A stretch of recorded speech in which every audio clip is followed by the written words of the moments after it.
Cet appui en matériel qui vient s'ajouter à un autre appui financier du Royaume des Pays-Bas aux médias indépendants burundais est fait d'une vingtaine d'enregistreurs de son pour chaque radio, 5 caméras pour chacune des 2 chaînes de télévision, des appareils photo pour le journal Iwachu, en plus des régies, mixeurs, micros et bien d'autres petits matériels, mais non moins importants.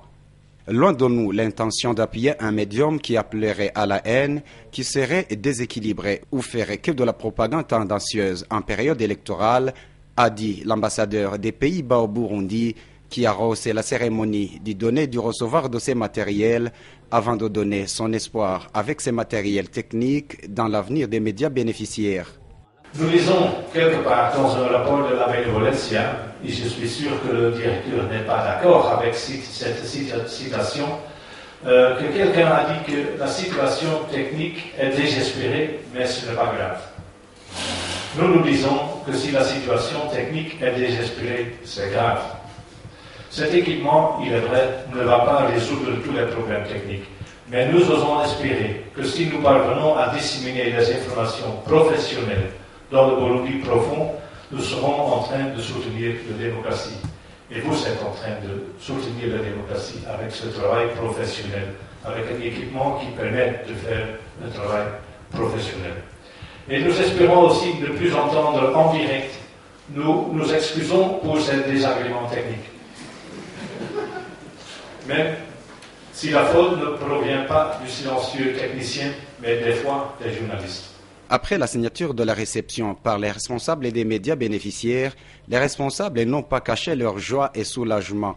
Nous assistons à un spectacle inédit de tout ce qui est de l'appui aux médias, car c'est la première fois que les médias bénéficient d'un tel appui, a déclaré Vincent Ngeshimana, s'adressant à l'ambassadeur du Royaume des Pays-Bas au Burundi.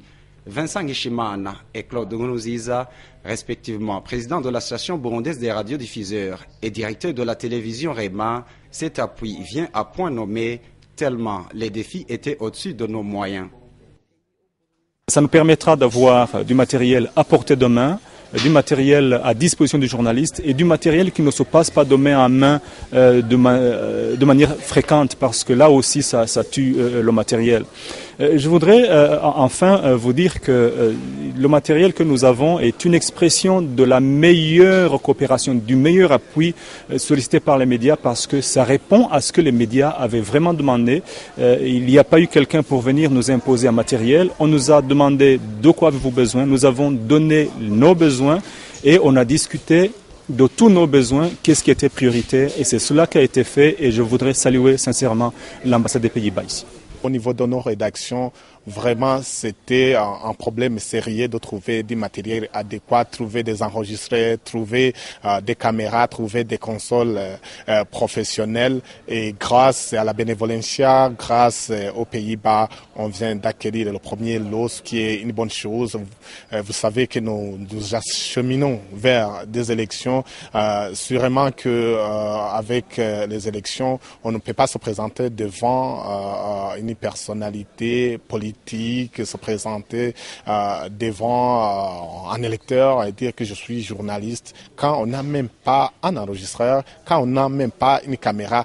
Cet appui constitue donc le premier lot. Le déboursement des prochaines tranches devrait être conditionné au respect du principe sacro-saint du journalisme, donner une information responsable. Retenez que le coût de ces matériels s'élève à plus ou moins 75 000 €.